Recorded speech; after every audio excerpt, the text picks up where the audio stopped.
Welcome, everybody, joining us now on this sixth lecture of our 10-lecture series on Rojava, Resistance, Resilience, and Renewal, Democratic Confederalism, and the Changing Face of Revolution. This series is being co-sponsored by the Global University for Sustainability, by the Civil Diplomacy Center in North and East Syria, and by Syria Cooperative Institute, of which I am a member and co-founder. The subject for today's lecture is a political and ethical society and the social justice system. We are happy to welcome two wonderful participants. Our guest is Aynur Pasha and Protection of Women's Rights in Northeast Syria, and Father Edwin John, who is a founder and member of the neighborhood councils in India. Aynur will speak on her subject for about an hour, at which time we will then take a response from Father Edwin John, who will speak for about 20 minutes. And then we leave the dialogue session open for comments and questions from other panelists and participants. Please make sure that you're muting your microphone when you're not speaking. And do select the language you wish to hear from the button at the bottom of your Zoom screen that has a little globe on it, and you can select from English or Kurdish on the languages you prefer. So without any further delay, I'm very happy and very privileged to welcome our guest speaker, Aynur Pasha. Please begin when you're ready, and we are anticipating your comments. Thank you very much.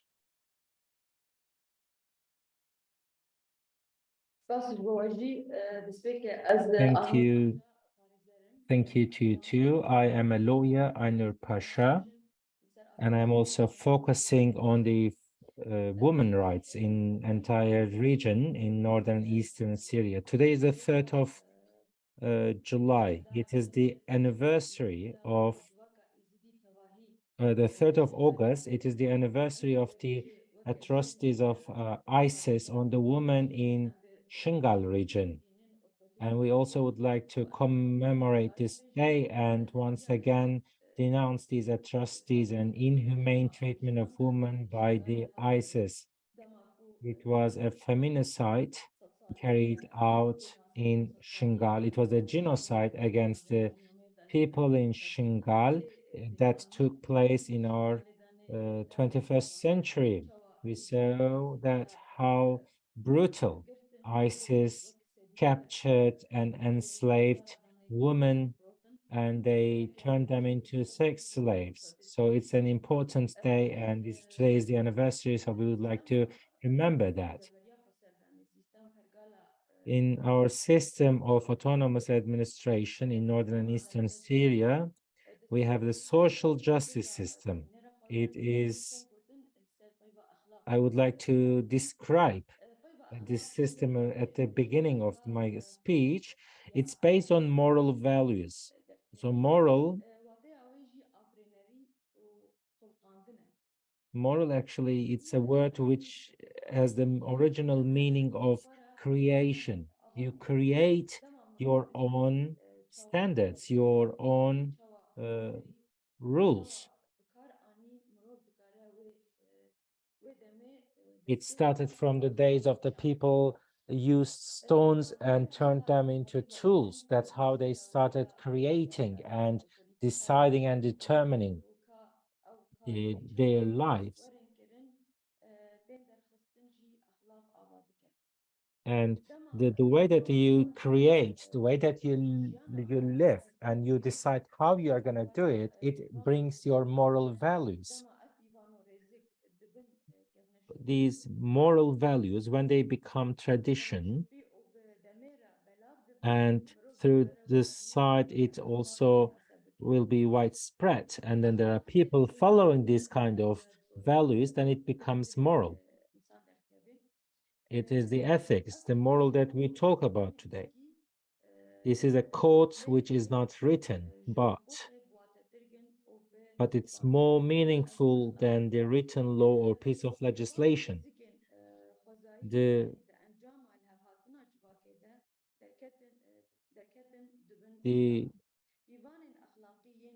nature moral, it becomes as a result of this natural way of life and deciding how to live on what basis, according to which rules. That's how you decide your moral values.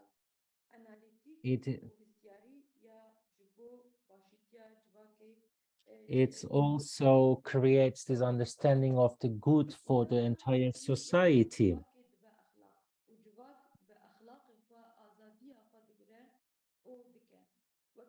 And also moral also plays a very significant role in the freedom of the society.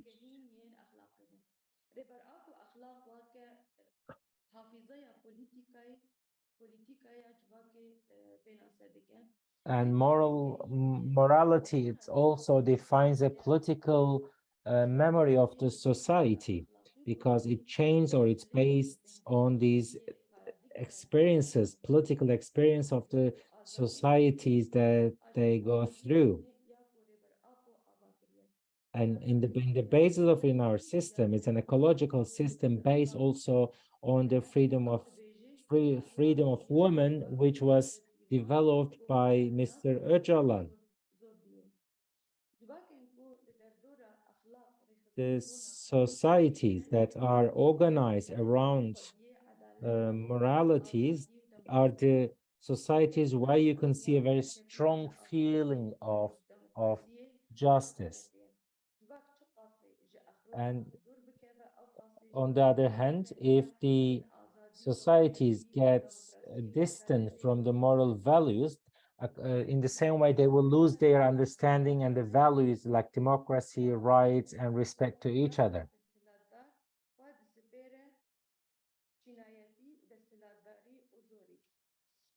And it will also bring the repression on the society by the hands of the rulers. And social justice is the essence of the democratic confederalism.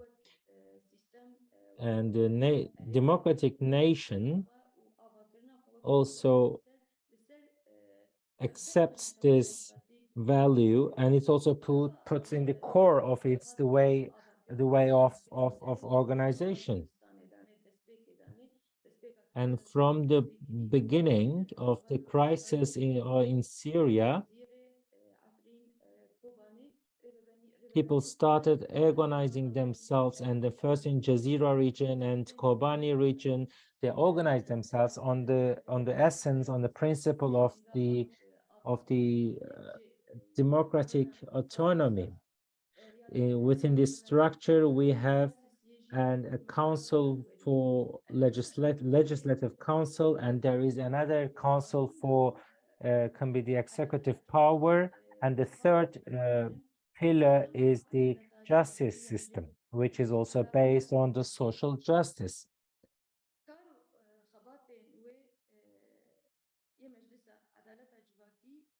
The Council of Civil Social Justice,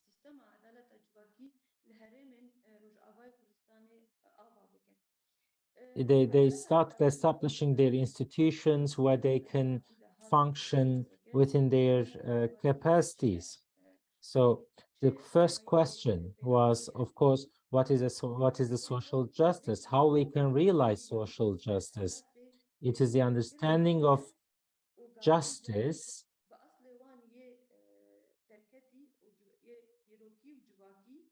It was based on this.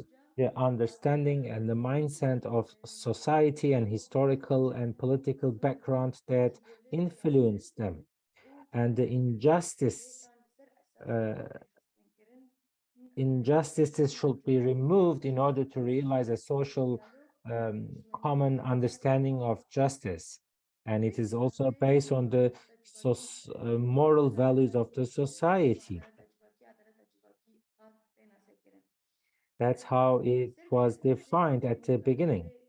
And according to this definition, there are some features of social justice. One of them is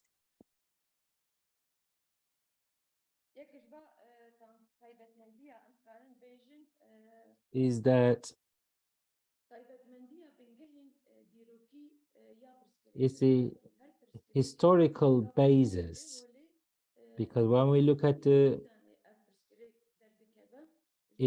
justice is not something that recently appeared. It is a discussion coming through the history, and it also closely related to the history of the society.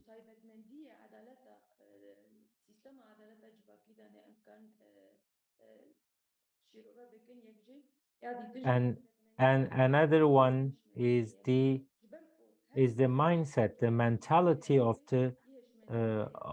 the mentality, because when you look at all the problems and the justice or all the contradictions that you can see in the society, they also have a relationship, direct link to the mentality about the equality between genders, or just liberating yourself from the other influences. And another feature is the democracy for the justice, because in order to realize the justice, you need democracy where the people can rule or govern themselves and have a say in the governance. It also brings the cooperation and mutual respect, which will reduce the problems that might occur within this society. But here, morality plays a significant role to bring the social justice and social peace.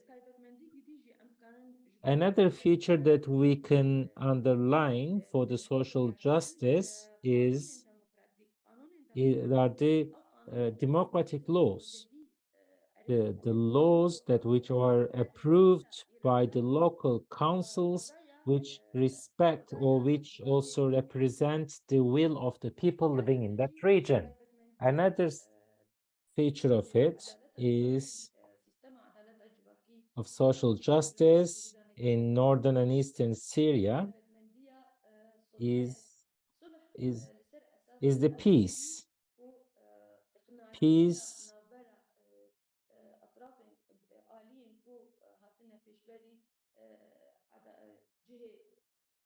it's providing, continuing the social peace. And in order to have a peace in the society, you need basic rules and respect to these rules. As we know, at most, those who suffered because of the injustice in the society are the women. It's because of this patriarchal mentality of men always made women suffer, and they were always being undermined by the men. Therefore, and affirmative actions are also considered for the woman to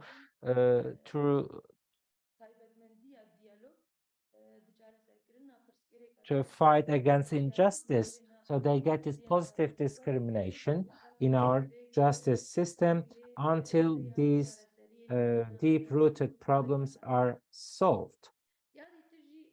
Another topic is that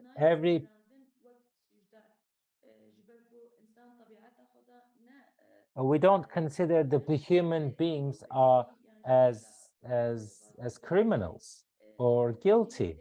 We believe that people become criminals or guilty according to the circumstances that surrounds them. So we believe that in essence, human beings are peaceful and not necessarily has a tendency to commit a crime. It's mostly about the circumstances and also how they are alienated from the society. So, but we believe that the individuals, the closer they are to the society, less likely that they will commit a crime. Social justice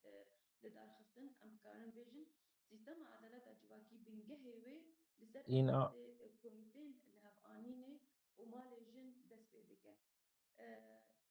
and our justice system is based on two main pillars. One of them is the Council of Reconciliation, and another one is the women's houses. It's not directly starting with the courts, but before the court, it's about the reconciliation. You can see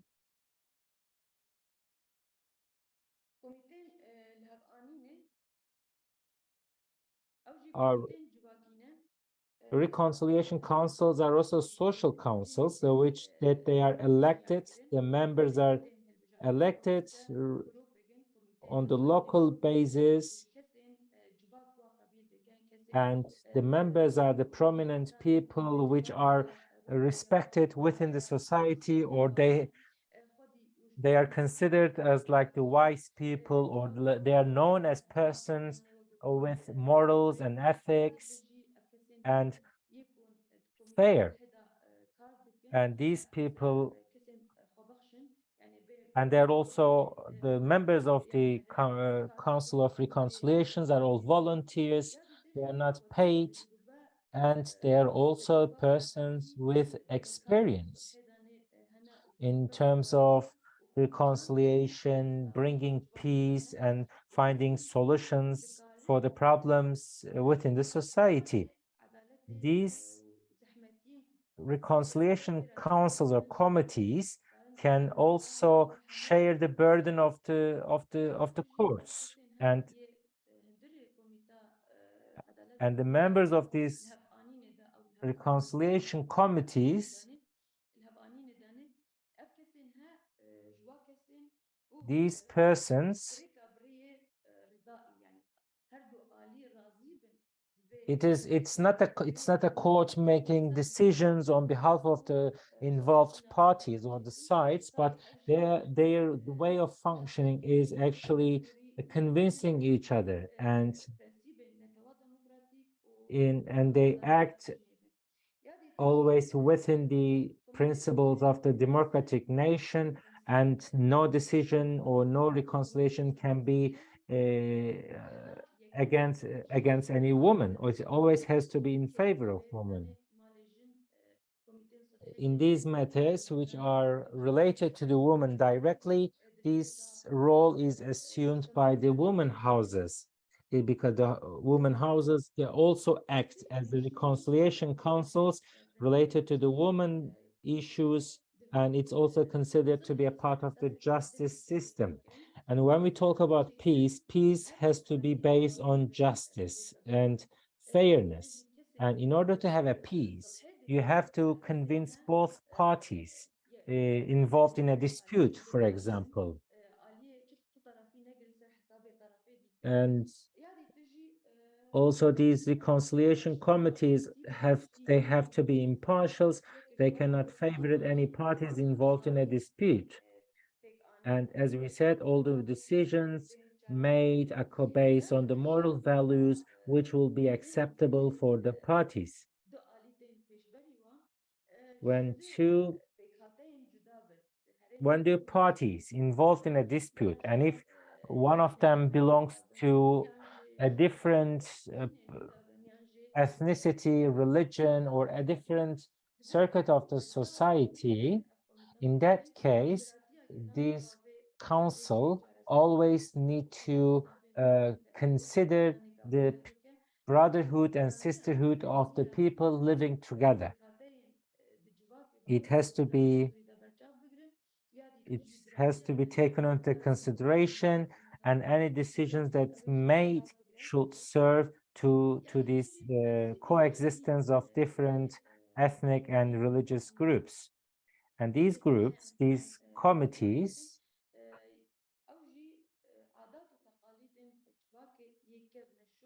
also about the customs of the society, the traditions, the customs which cause disputes and conflicts, they should be removed.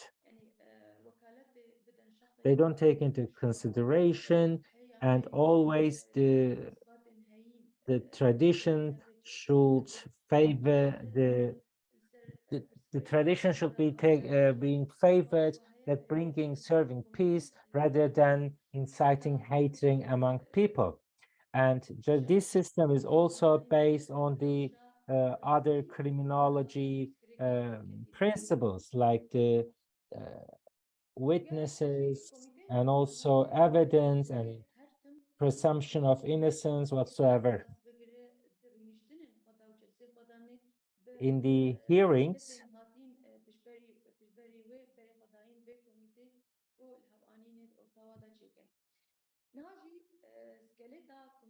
the defendants, they also have enough, they are listened, they are asked questions, and they can also defend themselves if it is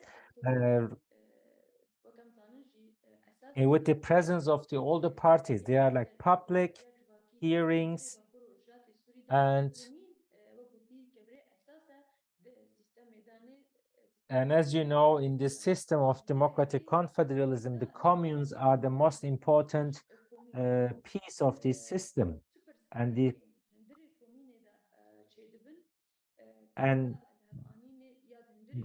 communes, when within their discussions within the communes, and if they cannot reach a solution, they can also take a certain matter to the council or committee of reconciliation to find a solution. It's about the commune members, and the members of these reconciliation committees are also not alienated. They are also from the same region. They know each other. They know the families. They know the people who are involved.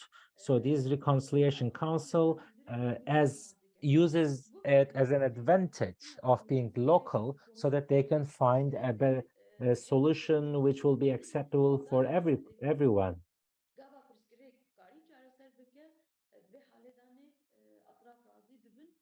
And if the committee of reconciliation solves a problem and the involved parties are they agree on it, then the matter is closed. But if the dispute continues and the parties involved are not convinced, they write a report about the matter, and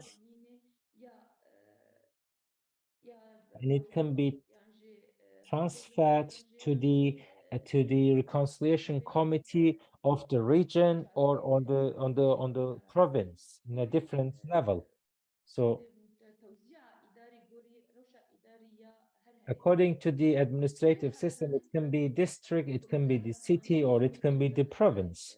And this is the second instance in the districts or the of the province.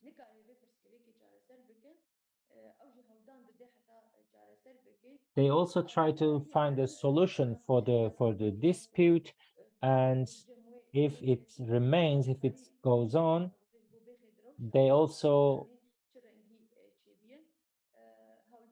get an opinion of this another instance of the reconciliation council, and they try to find a solution and bring the solution for the different parties. But in the province level, it is the third instance, it's the last one, and that the dispute has to be solved at this last instance and convince the parties involved.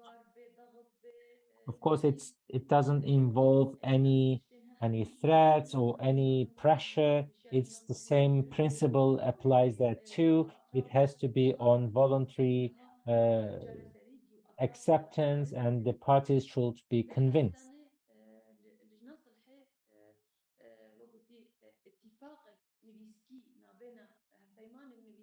And as a result, if the dispute is solved, then there is also there is a decision. It's like a contract with the participation of the parties involved in dispute. It becomes like a reconciliation contract between them. And eventually, if as we said, the parties involved, they have to agree on it, because we think that even if a court decides on a matter and if the parties are not convinced, it doesn't mean that the dispute is over. No, it will continue, it will remain causing problems. So we prefer a decision made by a court rather than a decision made by a court. Then we prefer a solution with the participation of the parties and with their own voluntary acceptance. Of course, as we said, the members of these councils are influential personalities from the region, which are known for being fair, justice, and having moral values. And eventually, if everything is solved, then there is a report written about the dispute. All the problems that might occur within the society can go to the committees of reconciliation, and they use all their capabilities to solve disputes. But if it is a matter which requires an expert or expert opinion, then they can also apply ask for the assistance of the experts on a certain matter in order to find a solution for the dispute. On the other hand, the council reconciliation committee can also ask the head of the tribes or the council of the communes representing different parts of the society. They can also ask them to get involved in the case. The presence of women in the Reconciliation Council is also very important. Every reconciliation committee they have spokespersons. It's always the same principle of the co-chairship system. They have one male, one female spokesperson.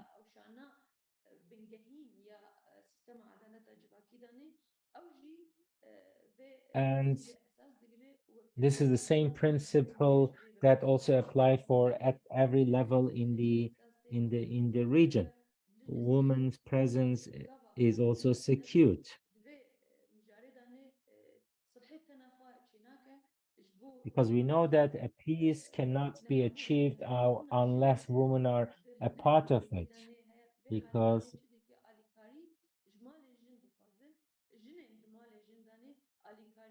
and as we said, if a matter is related directly to women or family issues, in that case the case is referred to the women's house that they deal with these kind of cases.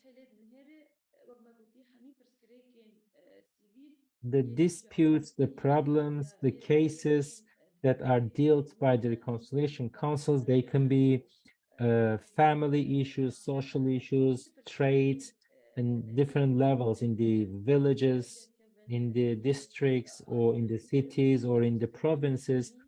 They are all being dealt by the reconciliation council and also solved.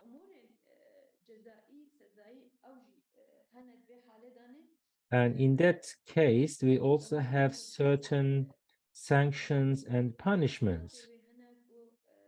And these councils, they also have capacity for the small crimes, they can also issue and decide punishment, but not for the felonies that are required to be tried by the courts.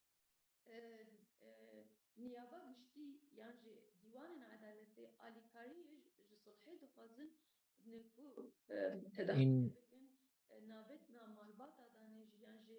and even if a case is referred to a uh, court, in that case, the court can also ask the reconciliation committees to get involved in the case and bring for example, a dispute between two different families, and these reconciliation council members can also convince the elderly of those families, bring them together and make peace. So they can also find facilitate a resettlement, a settlement in regarding those disputes between different tribes or families. So in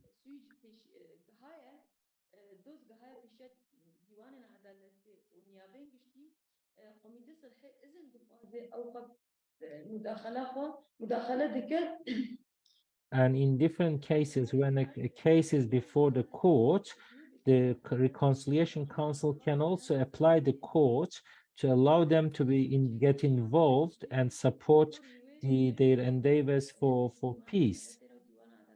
It has to be approved by the court, which are called the Court of Justice of the region. Another topic, reconciliation councils are they're part of the society, the members are being elected, and they also have good relation. There are close relationships with the councils of the regions.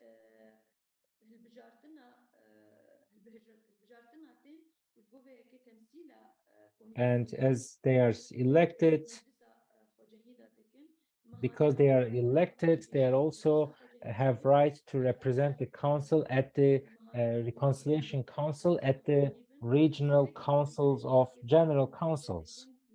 They also get involved in discussions, and they also write their reports regarding the reasons of disputes, and these kind of reasons or the source of disputes can also be discussed at the level of the regional councils. Then they can also find or recommend some solutions.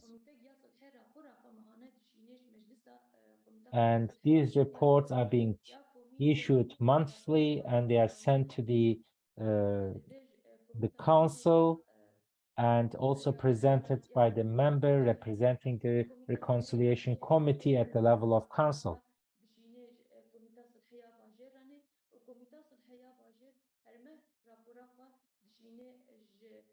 So if it is the districts, they prepare their reports every month, they send it to the city, and the city also sends it to the province, and the province sends it to the canton level. And after that, every canton can also present his reports to the General Assembly of the Northeastern Syria. So the smallest cell of this entire system is the reconciliation committees. And as we said, women houses, they also have a special status within this system.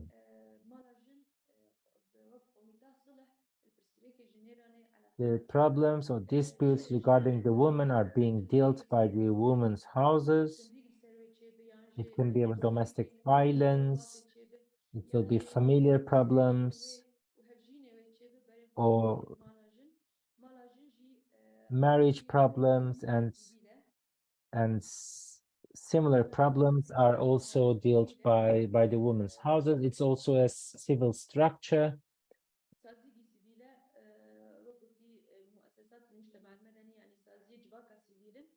The civil society organizations, but it also as part of the justice system.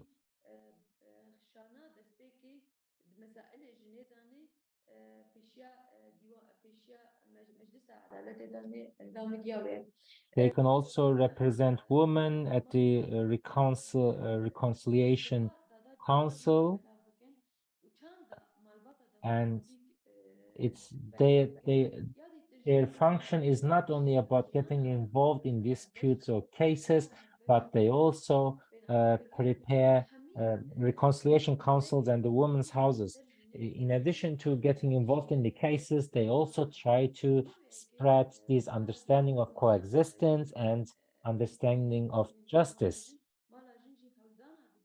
And also women houses, they also focus in this matter, but specifically regarding the women, they also get involved with the families, with the fathers or the brothers or the husbands.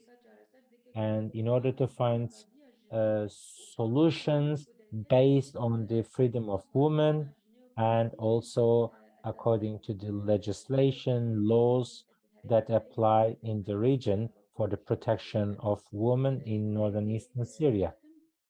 Therefore, women and the women houses are always organize themselves, and there is also women's committee within the communes in every city, and they are also closely related, and they also have this system from the region to the cities and from the province to the country.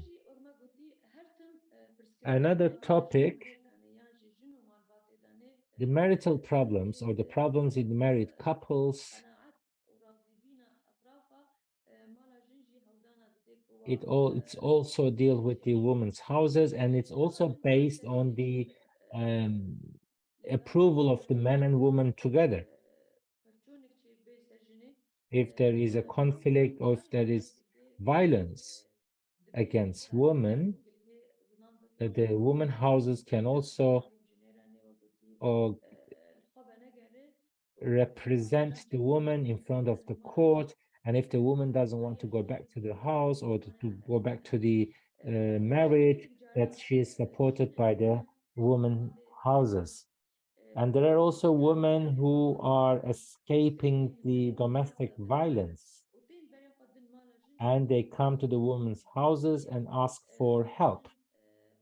In those cases, women houses get involved. They protect the woman. The woman can also stay at their facilities, and they also, if it is wanted by the woman, they can get in touch with the family and they find a solution for those problems based on the will of the woman who faced violence. And as we said, they all act within the line of the freedom of women.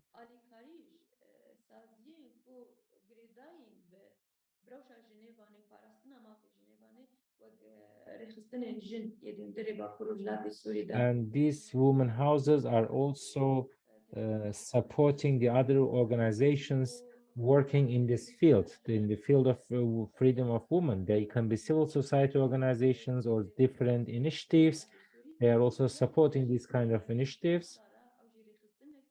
For example, SARA is an organization specifically dealing with the domestic violence. And SARA and women's houses, they're also working together. And in the case of a domestic violence, these two organizations cooperate and they get in touch with the families and try to find a solution. And at the end, if the women are convinced that they help them or support them, that they can go back. But in that case, the families have to promise that they will not apply any violence on that woman who suffered and asked for help. But women houses,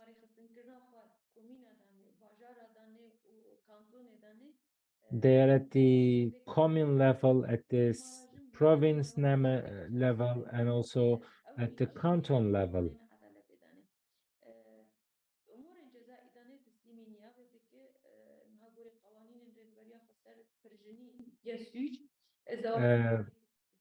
And there are also laws in the region protecting women. For example, the laws in the northern eastern Syria prohibits polygamy. A man cannot marry with more women. And there are also certain laws that are protecting women and those who are violating the rights of women or using violence, they are being indicted and also being punished.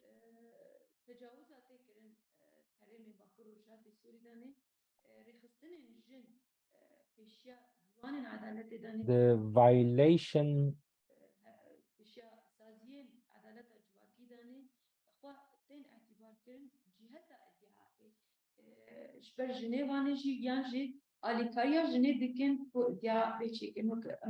in the case of abuse and sexual abuse and rape, there are also women organizations also supporting women in order to bring the case to the court or provide them with support that they need.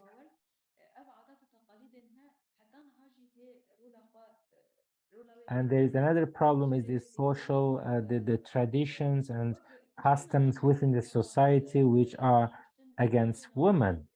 For example, some traditions require the killing a woman in certain circumstances.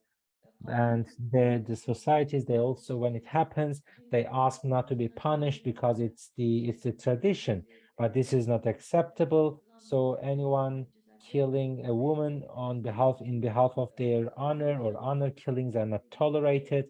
They are being punished, and they will not get any reduced sentence if it is with the motivation was so-called protecting the honor of the man or whatsoever. And our certain level,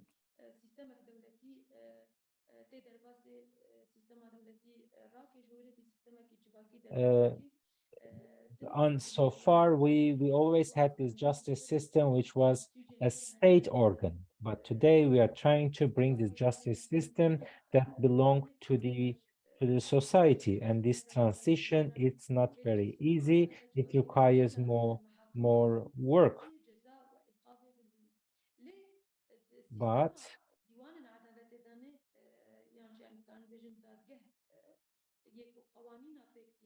court of justice system, we also follow the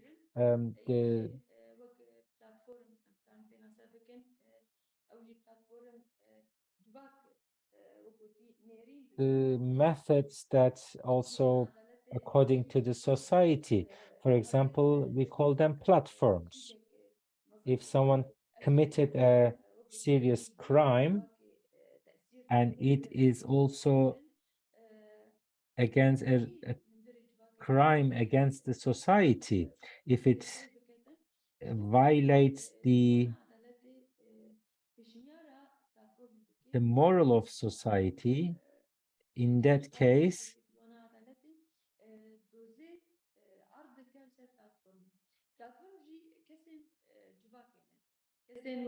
if it's about this society, then the platform investigates the crime, and the members of these platforms also people from the society. They have to be persons with moral values and being known for being fair. And these people are also influential people within the society. And these people can prosecute a serious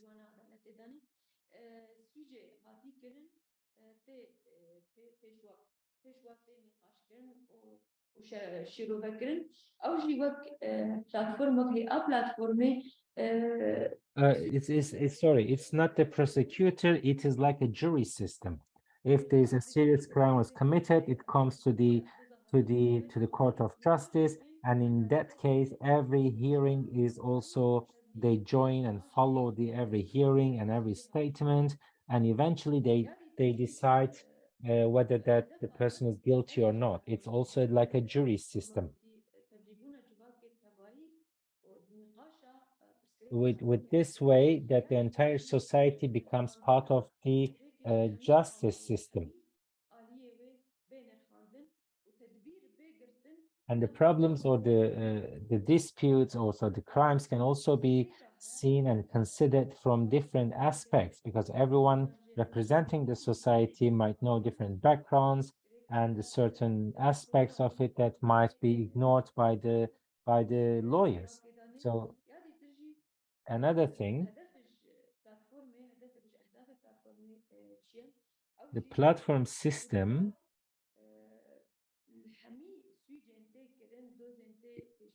is that all the crimes and all the crimes that committed, which are also affecting the society, through these platforms, we can discuss about different aspects of it and find a way to prevent these kind of incidents or crimes.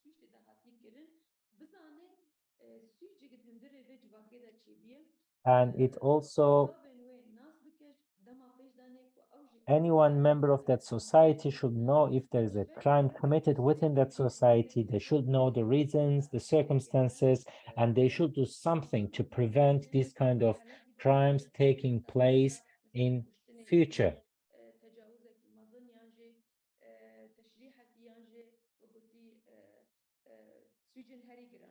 And they take necessary steps to prevent it. It will also be punished. That should also be to bring justice, the feeling of justice. There are also heavy crimes for heavy punishments for heavy crimes.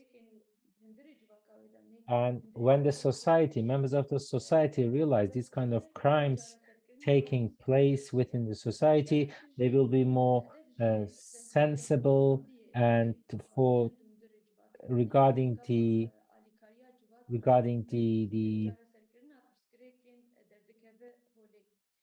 proportions to prevent this kind of crimes. So these platforms, they're also supporting the justice system, and they are also given the opportunity to get involved as representing the rest of the society, not only the victims, but the society can also be represented. Another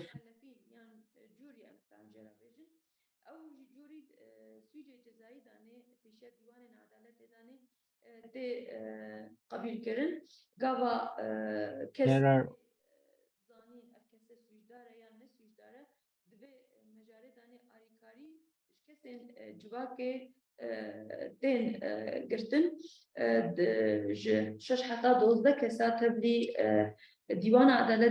and there is also jury system, a specific jury system for the crimes, for the felonies. If someone is being tried in front of the court, from 6 up to 12 persons, they act as jury and they decide whether this person is guilty or not guilty. So platforms are representatives of the society, and the juries are the ones who are deciding if the person is guilty or not guilty. And that's how the justice system organizes itself. And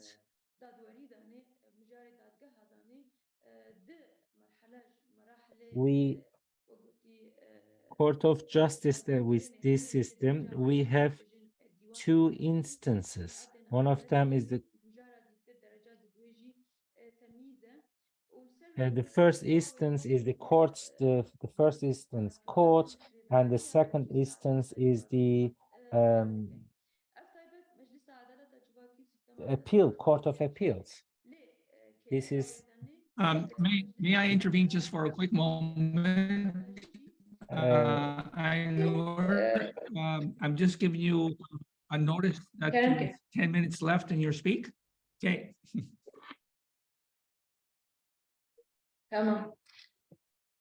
okay, no problem.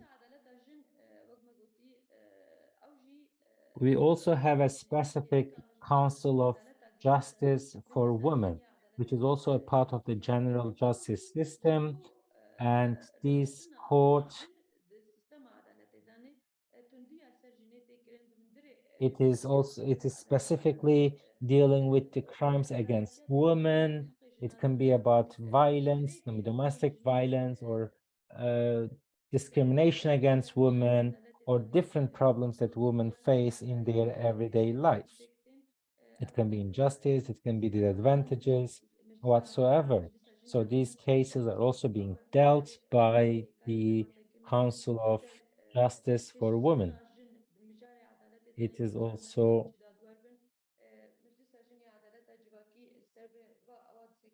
and the members of those councils are also women, and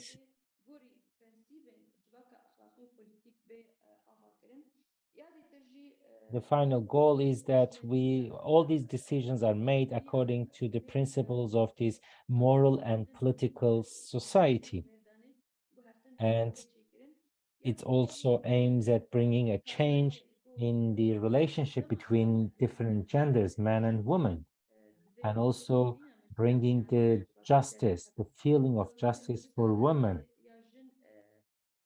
Council of Justice for Women is composed of the members of the women houses, from the female members of the reconciliation committees. They come together and they compose the um, Council of Justice for Women.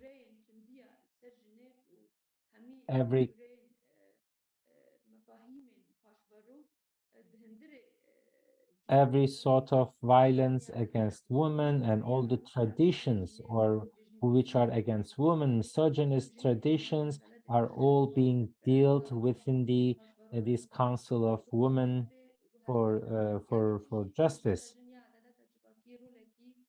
and Women's Council for Justice also work in order to change the mentality of women, which creates significant problems for women. It also compromises the different traditions and customs, and it tries to bring the voice of women regarding these topics. And it also has an influence on the legislations that we are made by the councils, and protecting the interest of a woman. That's in general of this is the general structure of the justice system: reconciliation councils and court of justice, and the woman system. With the women, they have also have their parallel system, but all these systems or these structures, they are cooperating together. And at the end, every region, they are autonomous. Jazair, Manbij, Raqqa, Deir ez-Zor, these are all the autonomous regions, and every region, they have their autonomous administrations, and they all have their legislative body, executive body, and the justice bodies, but there is also a coordination among all these autonomous regions at the level of North and Eastern Syria. Then they have this Council of Justice of entire North and Eastern Syria. It's a council,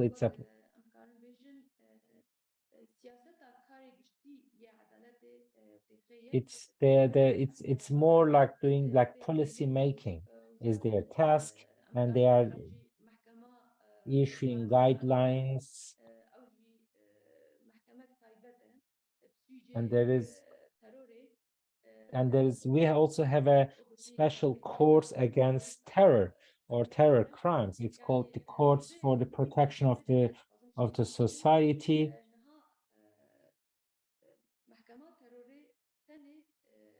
These terror courts,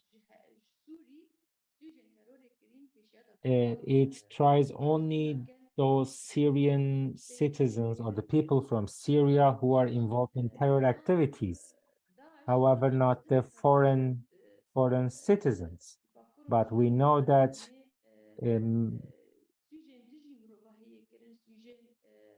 ISIS committed crimes against humanity, they committed genocide, they committed crimes, war crimes, but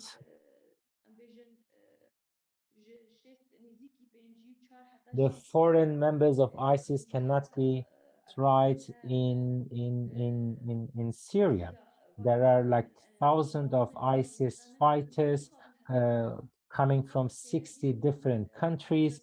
These ISIS members are being kept in prisons, but the autonomous administration of northern eastern Syria called the international community to support them for an international criminal court, but these calls have been they didn't get any answer, so they are trying to start their trials soon, and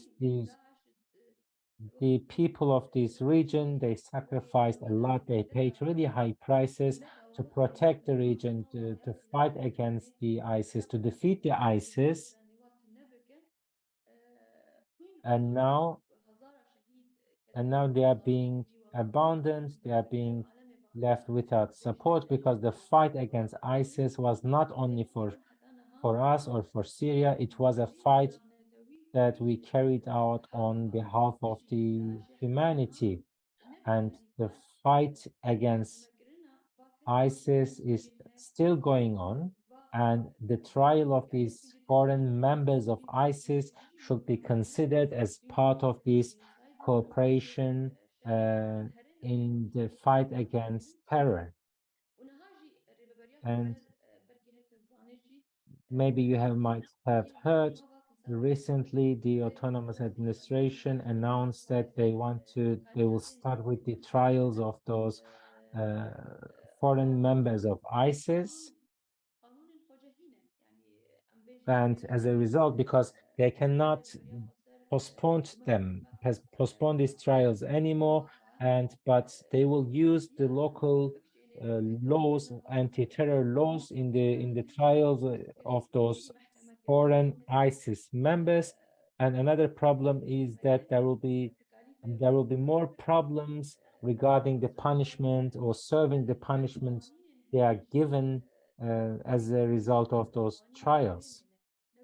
And it will be all according to the local standards. They cannot be the international standards. It will be, and the decision that are given by these courts will not be recognized in the international arena, because these are the courts of not courts under a recognized state. And I'm sure in future we will face more problems in future, and we will discuss them in future. But it's important to try these people and bring them to justice, because the people of this region, they suffered a lot, and they are also asking for justice for their loss. And in these trials, the victims they will also be a part of these trials, and they are asking for justice.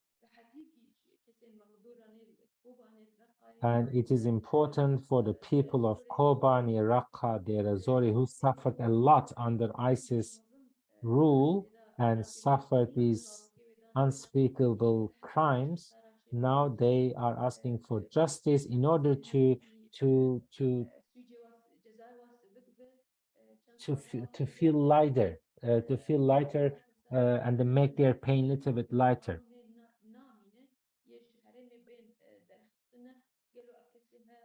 And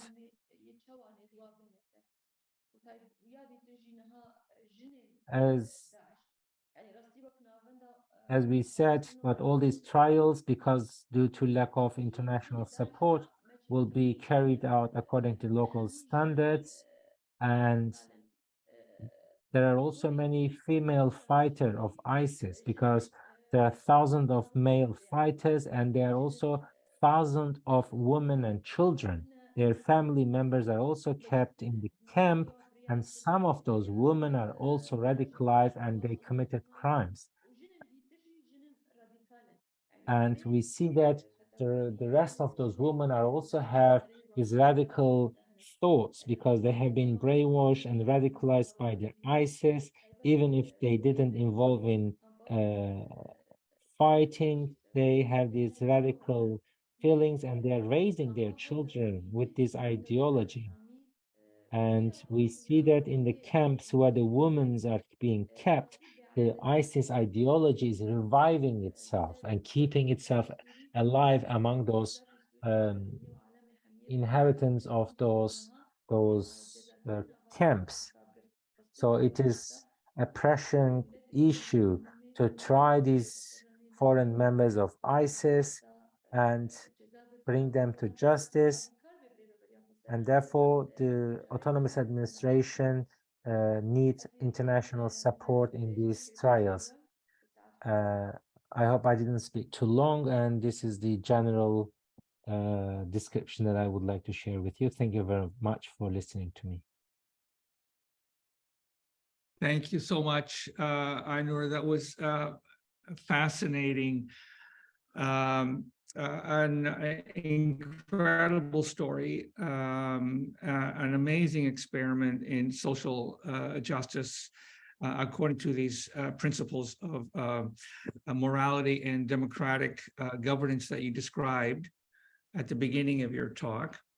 I was particularly struck in this last portion where you're describing the difficulties in bringing international terrorists to justice in Northeast Syria, former members of ISIS and their families, and the inevitable difficulties that are going to arise if and when these people are brought to court and convicted, and then what happens in the course after, given that there is no international recognition of Northeast Syria as a formal justice system internationally. So this is an incredibly powerful and complicated question. So I have a couple of questions, and I would like to return to at the end of our dialogue, but I would like now to invite our good friend who has been waiting patiently to respond to the comments made by Aynur. So, Father, would you please take the mic? Okay, fine, good. So, one thing, I begin with a lot of appreciation for this initiative, for this experiment, and for whatever they have been achieving is unique. And I have been promoting something similar, and I used to call it neighborocracy, a bottom of governance, more or less along the same lines. And whenever I speak about that, I want to convince them that this is possible. So I need to give them some success stories. And wherever I talk, I quote now the Rojava experience. Earlier, of course, I was quoting Kudumbashree experience of Kerala. It was a very convincing experience with regard to certain aspects, because they have nearly 300,000 neighborhood groups federated up to 3 levels. But even that was already amazing, convincing people get awestruck that such a lot of groups could be organized. And when we tell people that the neighborhood should be organized as small-sized inclusive forums, and they say, how to organize such a lot of forums? Then I tell them, see, in Kerala, they organize 300,000 forums, and there are countries. For example, when I went to Chile and Peru, I used to tell them You see, if they could, a state could organize that, you are a country. And they have 35 million people, and you have only half the population. If you do something, it becomes a countrywide model success story, inspiring many like that. So for me, it has been a big support, this Kudumbasri experience, but it was falling short in certain respects because it was more a kind of not exactly a fully governance participation approach. And then it went only up to 1 or 2 levels, not up to all the levels of governance related decision making. So then I was looking for something better. Then all of a sudden, one of my friends introduced me to Rojava. Ever since, wherever I go, I am speaking about it. And so my congratulations. And you are showing a way to the world. That way you are making a big contribution. We are very grateful. I wish you all well. The whole world should support this. And today, as we are sharing about the justice systems, I think the whole world must come to learn from you, the judicial systems and the legal systems, on how to make justice a kind of a wholesome, healthy approach, integral approach. And you are covering all the aspects. I mean, bringing a reconciliation, then the other aspects all put together, involve women, involved in the community, cultural traditions, everything. It's a big process. It is really a struggle, I know, because there are various nuances and various cultures are working together, and you are steering through it very beautifully. And we wish you all success. In Kerala now, in the Kerala state and in India, there are centers, training centers to train people from other countries. They come to learn the process. I wish you also start similar training programs. And then I am very grateful that this global university movement that's now we are participating is taking this message across the whole world, making them discuss and dialogue about it. And I'm deeply grateful to that too. Now, along the process, then I just thought, instead of saying more on the nuances, I would share also on a related process that I have been trying to promote. Not that there is much this Rojava people could learn much from, because I have really a lot to learn from them. I'm learning a lot from them, and I have a lot more to learn from them. But still sharing a kind of notes for us to compare notes like that to see wherever we can support and enrich. And as I have been listening to this,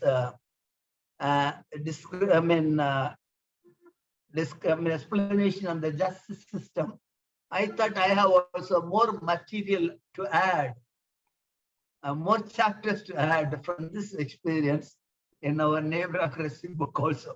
Well, I will share whatever we have, because something similar, maybe it is interesting for you. And maybe interesting for those who are not heard about it. We are in dialogue with this Rojava group, our Bureaucracy group and the Rojava group. We are in dialogue and we are happy about it. And then I'm just sharing the way we are going through something similar. Maybe it will corroborate. Okay. Now we have what we call Bureaucracy. We call it a kind of governance from below. And then we still know, why do you want a kind of a bureaucracy, a newcracy?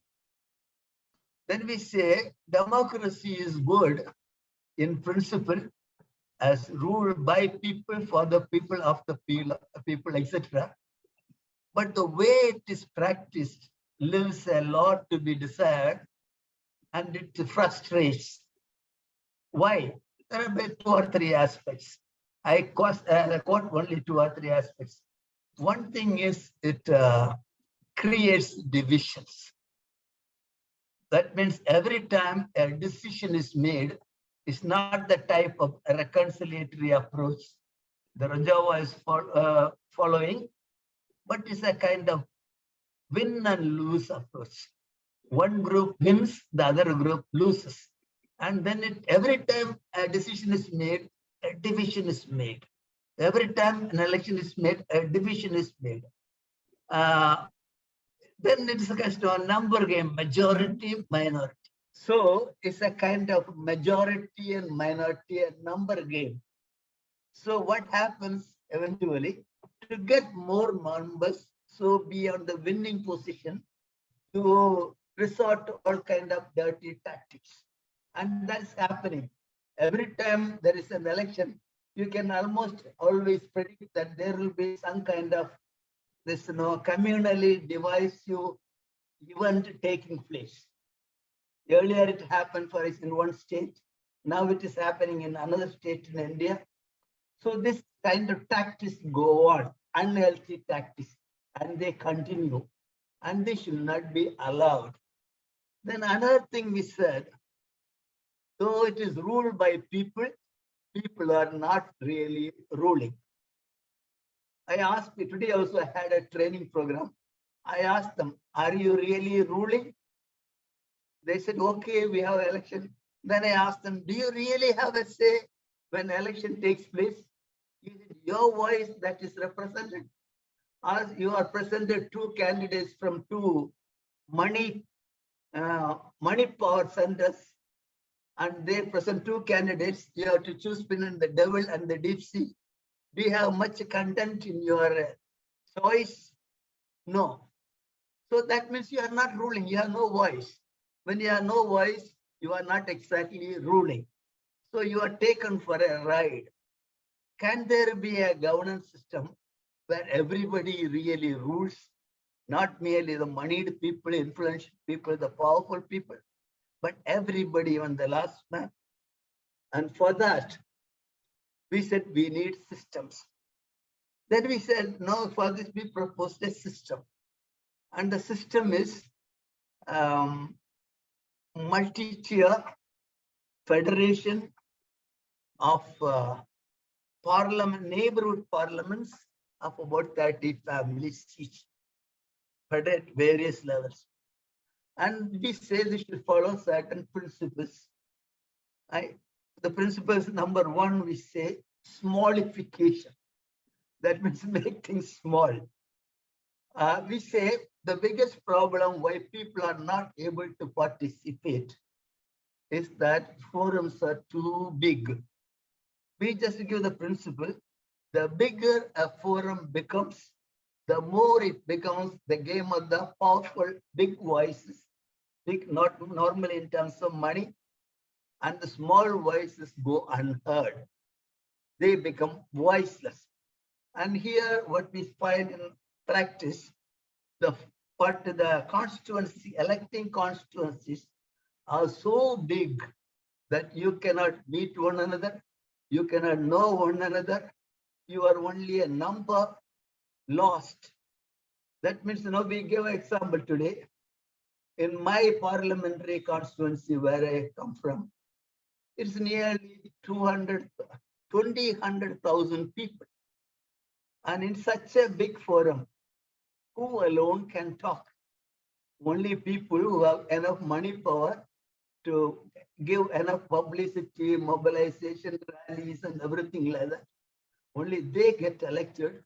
At the end, it becomes a rule by the rich, of the rich, and for the rich. So how to, confront this situation, what to do about it? We said, make the forum small. How small? We said, you should be small enough that everybody can talk, participate, everybody can have a name, face, and get attention, and then feel that they are actually contributing. For this, okay, big, small enough. Then we say should also be big enough. that it sustains itself. Then we said if it is just 10 members or so, 2 people may have some guests, 2 people may have some gone to some other village, and 2 people may have gone to the doctor for sickness, and the meeting doesn't take place. If the meeting doesn't take place, and the meetings of the life that of any organization, doesn't they die out? So to sustain that, we said it could be 30 families forums. Even if 20 families don't come, still the 10 families will hold the fort and continue the process. So we said, why not 30 family forums? We call these forums neighborhood parliaments. And these parliaments take charge of their neighborhood. They become the government for the neighborhood. They have their own ministers. Almost everybody becomes a minister to attend to the various needs of the community and to the needs of the wider world to which this community will like to make a response. So then that becomes a kind of a participatory governance system at the base, and they get federated to elect one level, elects representative to the next level. So neighborhood elects next representative to second level parliament. Second level parliament elects representative third level.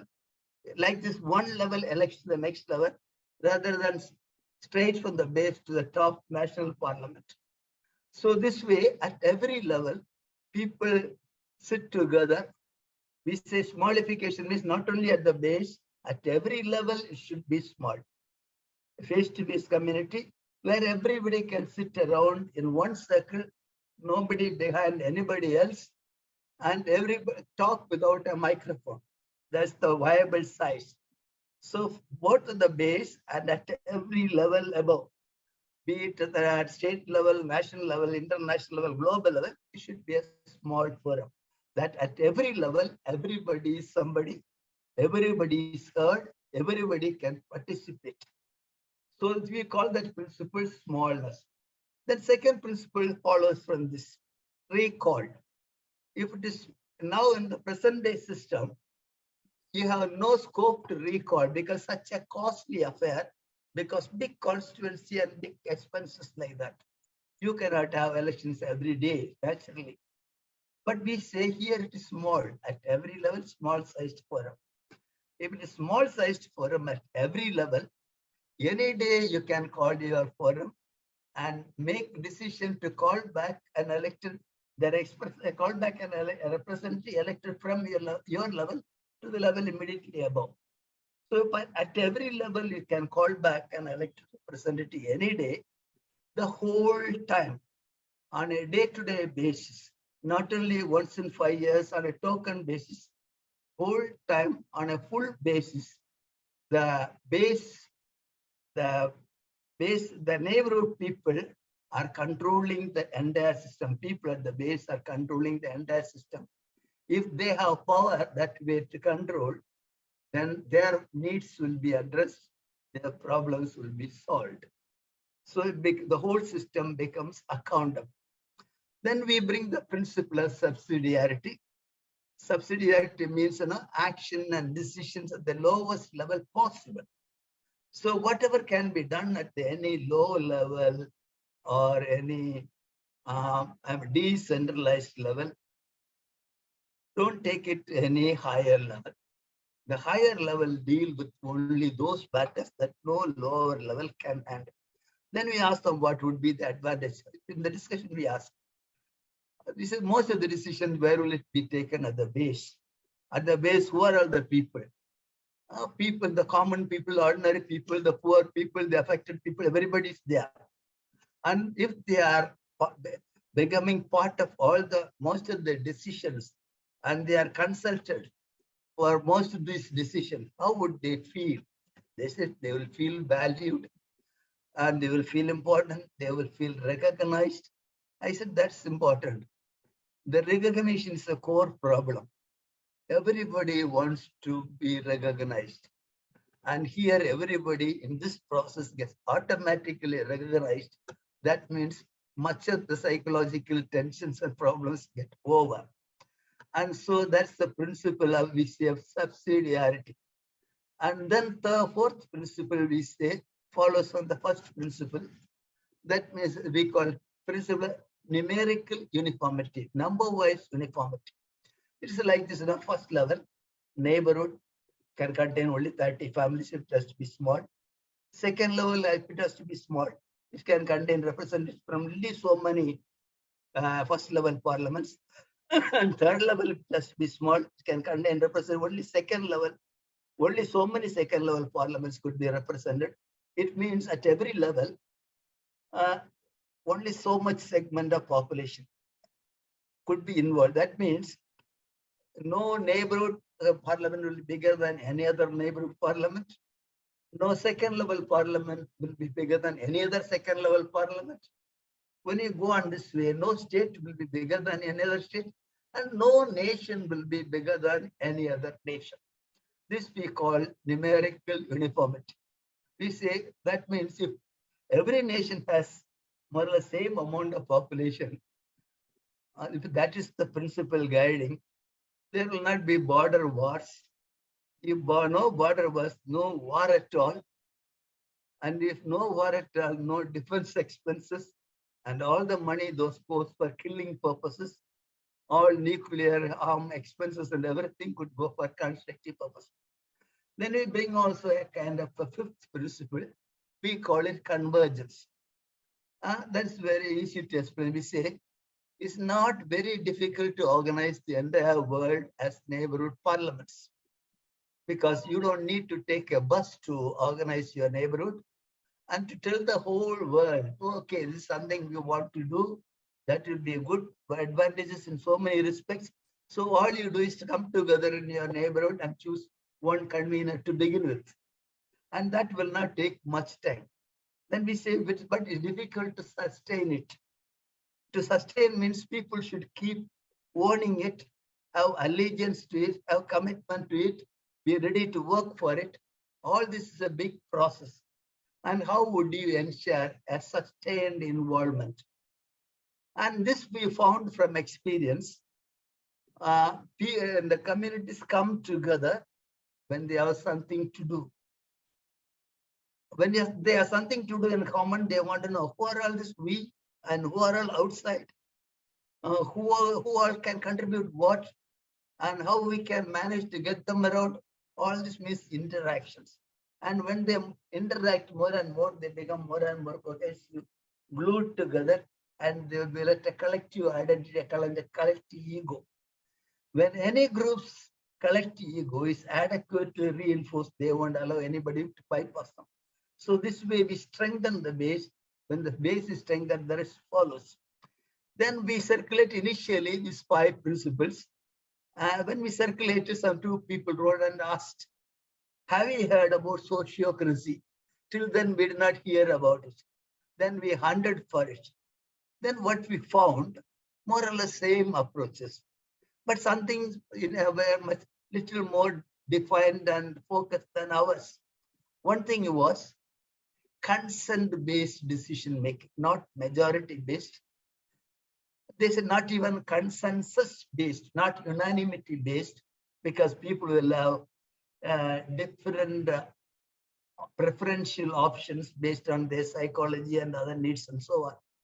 So very difficult, practically a little difficult to come to that consensus decision every time. So what they said came to another one, consent-based.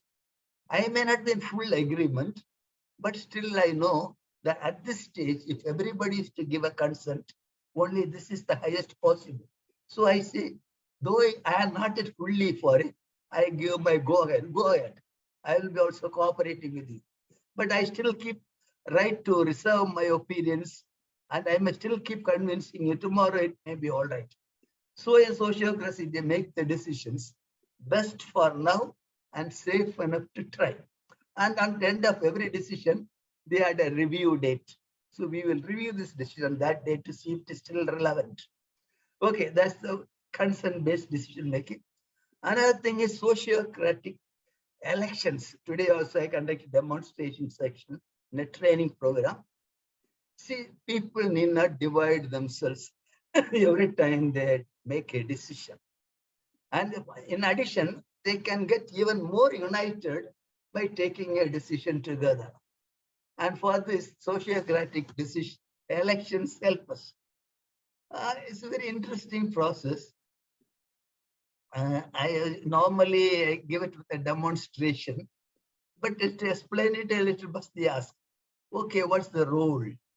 So they have a role clarification of everybody. They go about asking. At one point at a time, until all the points are over. How do you understand this role? What are the challenges? What are the things expected? What are the challenges to be faced? So all these things come over clear, and there's no role clarification. Goes on and on until all the points are over. And then they ask, okay, we have now some clarity regarding the role. Now to shoulder this role, what type of a person would you need? And then it goes on like this competence, this background, this skill, this orientation, this type of attitudes, and like that goes on. And then they say, okay, you take a slip of paper, write your own name on the top. So everybody writes one's own name. And then the facilitator takes some time, silently think seriously, who would be the person who would be best able to fit in this role. So after some silence, everybody is asked, write the name of the person whom they propose under one's own name. So all the slips are collected. Facilitator asks, you so-and-so propose, what are your reasons? So everybody has to explain the reasons in public. And after everybody has explained, the facilitator says, okay, initially you propose somebody and you had your own reasons. Individually thinking you found so-and-so was the best. But now you listen to various other arguments. Maybe you find somebody else's arguments more relevant than yours. Then, okay, take your pay slip and put it for somebody else. And before you put it for somebody else, you explain to the group what now makes you change. And because others may be guided also accordingly. So once after this giving chance for changing their proposals, even then they don't go by the number of ballots, number of proposals, but rather they take the arguments together and interact with them, reason out with them, and eventually lead them to a kind of consensus and propose a person. And then they ask, because of these and these and these reasons, it's all done, openly with everybody, nothing secret. Because of these and these reasons, I propose so and so. So then ask any objection, any objection, any objection. Every objection is invited rather than tolerated in sociocracy, because that strengthens to insulate the decisions better.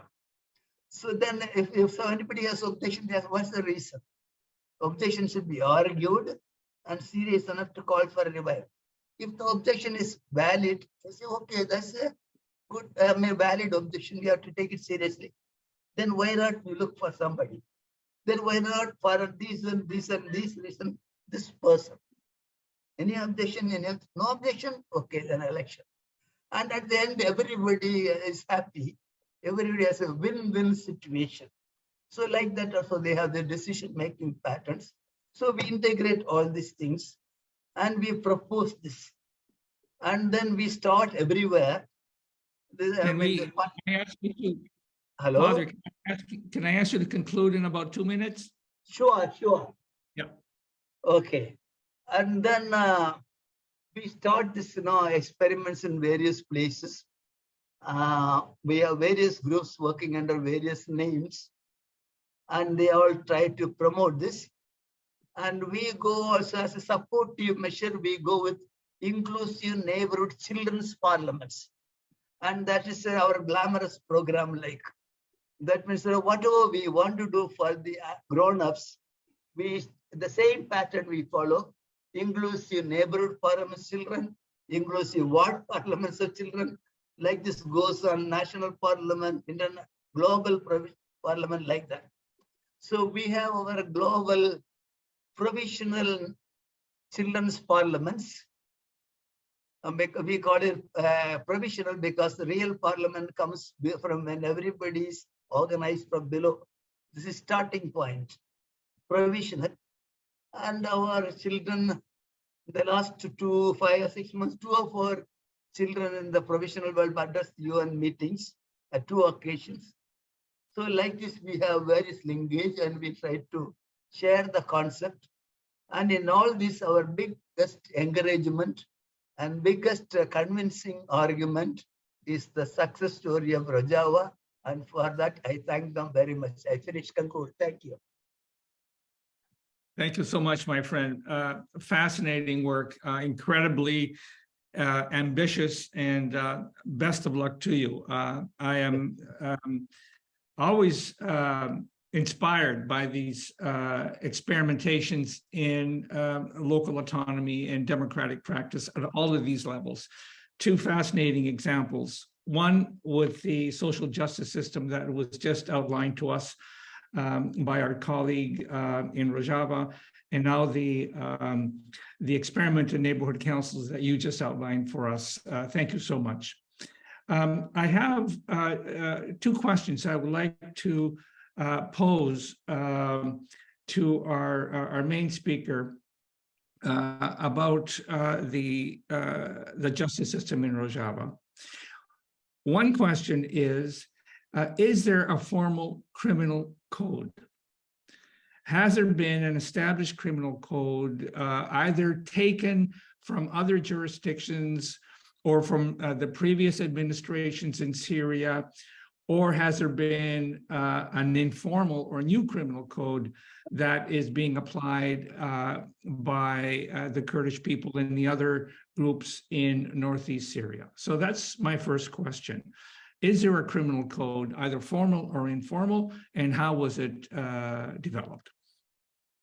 And the second question is, for the most severe crimes against society, for example, or for terrorists, is there a provision for the death penalty, or is the death penalty not allowed in Rojava?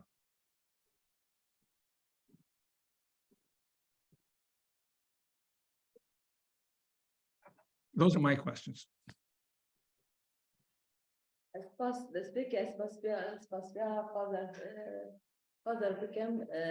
also would like to thank to Father Edwin. It was really interesting, and then the way that you explained the system in the Rojava and the councils that you explained, they look very similar, and the main principle is that from bottom to up.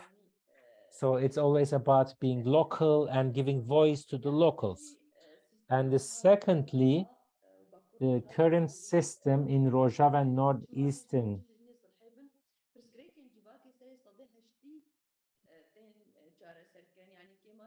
the reconciliation councils in Rojava, they are dealing with like around 80% of the problems and of the society.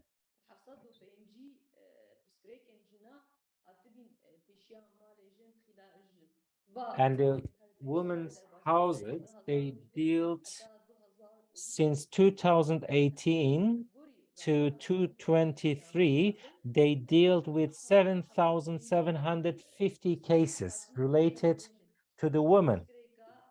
So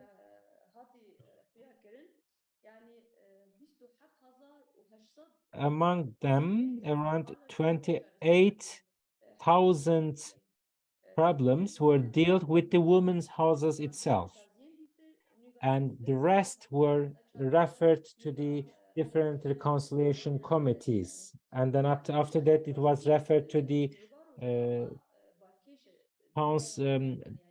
Court of Justice.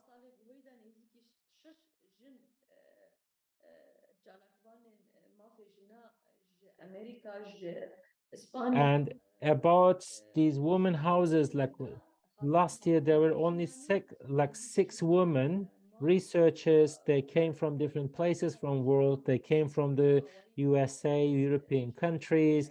They accompanied us in our everyday work, and they in order to learn the system. And when we come to the penal codes about in Syria, in northern eastern Syria. Some of them are taken from the previous administration, and some of them are new written and modified according to our principles and ideology. For example, death penalty, we don't have it in Syria, even for the terror crimes. We don't have capital punishment, which used to exist at the time of the Syrian regime, and the rest.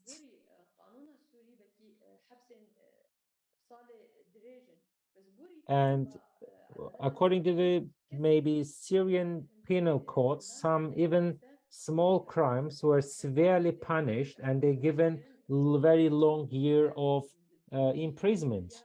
Now we changed, amended all those punishments, and we don't consider it as punishment, but also reform of persons. So instead of long year of imprisonment, we give a different way of are given shorter imprisonment punishment. So in general, we can say some of them were inherited from the former system. Some laws were taken from the other countries, and some of them were written according to our ideology. And the punishments were also changed according to the proportionality between the crime and the punishment. And the equality between women and men are also ensured in our laws. For example, in the Syrian law, if a man kills a woman in order to protect his honor, he wouldn't be punished. But today, if you kill a man or if you kill a woman, the punishments are the same. And as I said, in the Syrian penal code, there are death penalty, which we don't practice in northern eastern Syria. Okay, thank you so much. Thank you. So we still have some time left until the end of our session. We have about 20 minutes. So the floor is open for other questions or comments from our participants. Please do pose your question in the chat or raise your hand, and we'll see if we can get them up for discussion. Sarah?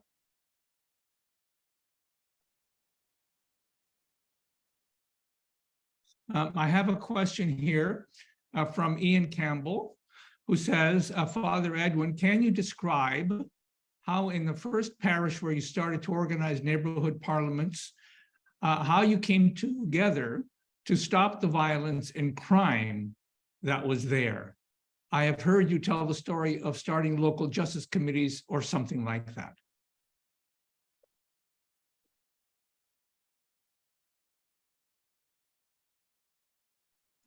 Towards the end of 1970s, I was sent to a violent coastal parish in the southernmost district of India. And so much factional fights, and nearly 300 of them were involved in various criminal cases like. Then I said, why is this problem taking place? Because people are not organized to talk among themselves, discuss together, decide together.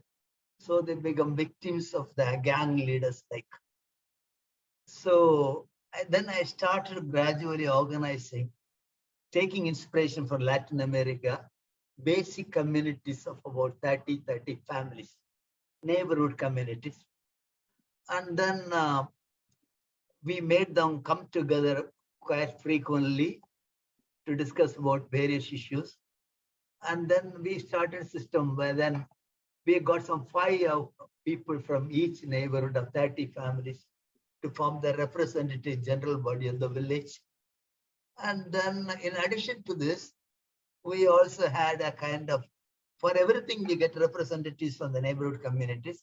We said we should have one more we called it Peace Committee, like the name was Peace Committee, like a reconciliation committee here.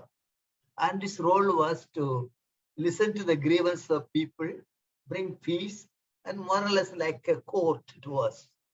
So we said, elect one person from each neighborhood of 30 families. And for this court, that means, they have to be judges. They have to treat you with fairness. So choose properly, like. So they sent representatives, some 17 such neighborhoods were there. They would all of them sit. And then, and they had enough experience of the courts and so on, because they were involved in various criminal cases and so on. And these people would sit together and then receive grievance petitions. And people have to pay us a kind of court fee, like, and they will sit together. And then gradually they sorted things out. With consulting everybody, they tried to bring some acceptable solutions to problems. And by the time I came back from the parish after 5.5 years, most of these criminal cases, they were brought to nearly zero, like only 2 or 3 cases were still remaining, but that was related to certain problem. I said that the village now handle it. So that, and it worked so well that even police station, if somebody goes there, they say you have a court in your village, go there. Like, so people are able to decide together. And when they decide together, they know the realities of the village. They take everything into account and then give proper, relevant, situationally appropriate conclusions, and it worked very well. So that was my experience. Amazing, amazing. I also have another question. This is directed to Aynur from Sarah. Sarah's asking, I am wondering how the Rojava system works in regions that are less exposed to Öcalan's liberation ideas and where widely agreed morality may be quite conservative, especially with respect to women, but also with not keeping to religious norms.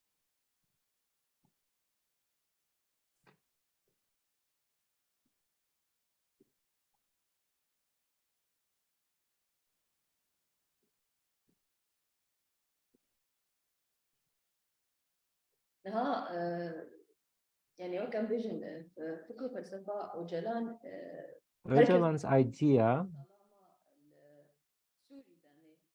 and Öcalan lived in Syria almost for 20 years. So he had good relationships with not only to the Kurds, but also with the other different ethnicities and religious groups, even Arabs, Armenians, and Assyrians. But in terms of the tribal system, it's very strong in Syria. And we also have special approach to the tribes in order to integrate and bring them into system. It was before it was before ISIS, there was this Jabhat al-Nusra, a kind of an organization related to Al-Qaeda.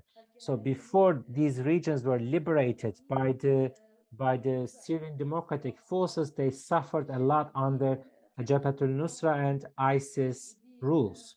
So once we liberated these regions, those girls who were forced to wear headscarves, who were deprived of right to education and who couldn't go to school, they had a very real sympathy to Öcalan's ideas and this liberation of the liberty of women, freedom of women. They were really welcoming. And it also enabled the influence from the Kurdish regions where we had already established our system. So we can say today, Arab women are now members of the YPG, Women's Army. those women who couldn't leave the house at the time of their traditional lifestyle and because of the Islamic organizations, now they are fighting at the front. So Arab women are also doing the same. They are getting involved in politics. They are at the administration, and we have specific women organizations just for Arab women in Arab speaking regions based on the freedom of women. So because they had suffered a lot from these extremist Islamists, they welcomed this ideology of Öcalan. And also our women's movement is also very active in those regions. We have also women's council. It's composed of not only of Kurdish women, but also Arab women and Assyrian and other ethnicities and religions. And the same, the General Assembly of Northern Eastern Syria has representatives, members from every different ethnicity and religious group. So it also played a role, and it also very positively influenced the population living in those regions. Thank you. Here's another question from Ian Campbell for you, Aynur. What is the prison population in North and East Syria when you don't include the ISIS fighters or other ISIS-related individuals and families?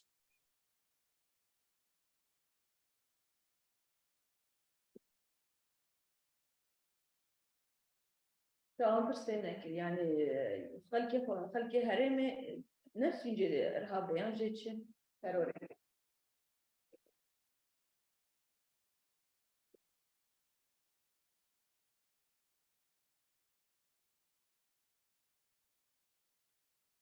I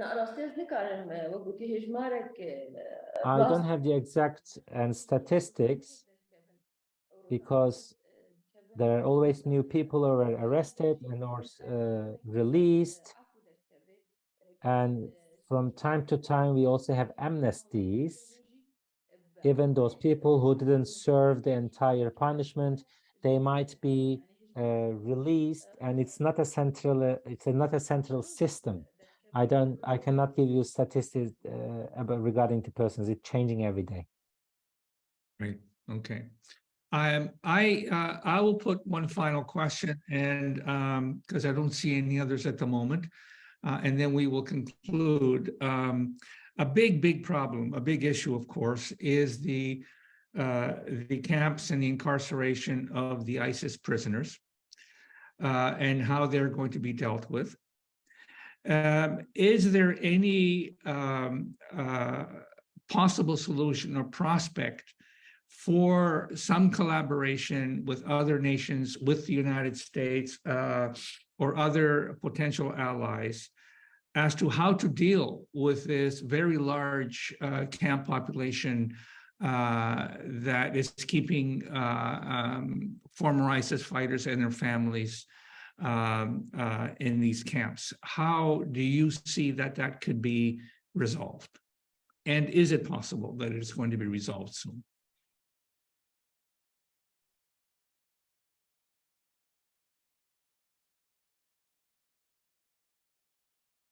راسي يعني هرجع أم دبينن دولتين جنو زاروكا دبن يعني. Indeed, there are some countries, they are accepting the females and children, their own citizens, but the men and the fighters, they don't want to take them. We have women from Tunisia, Algeria, or Saudi Arabia, but the Arab countries, they are not taking any citizens back. But the European countries or the other countries, they are only accepting women and children. But the trial of the ISIS members, it's beyond our capabilities in terms of legislation, in terms of the physical possibilities. it's not only about the legislation. Of course, we have a legislation for terror-related crimes, but terror, it's not only terror that ISIS did, it's beyond terror, the crimes against humanity, crimes, war crimes. Therefore, we need support from the countries, especially the ones who are the members of the international coalition against ISIS. It can be a joint court, international court for ISIS, or it can be a hybrid, like an international tribunal. We were at the beginning, they were kind of talking about an international tribunal, but nobody wanted to support us, or they wanted to establish a special court, an ad hoc court for ISIS. But for that, you need a decision from the Security Council of the United Nations, which seems difficult to have an ad hoc court for ISIS. And as I said, autonomous administration wanted to establish a local court because there was no support from the international community, but yet we are still in need of international support. Even the tribunal will be a local one. But if there is any support will come that might come from abroad, from different countries, the autonomous administration will welcome them. It can be financial support, it can be security, it can be any support will be welcome. Okay. As lawyers,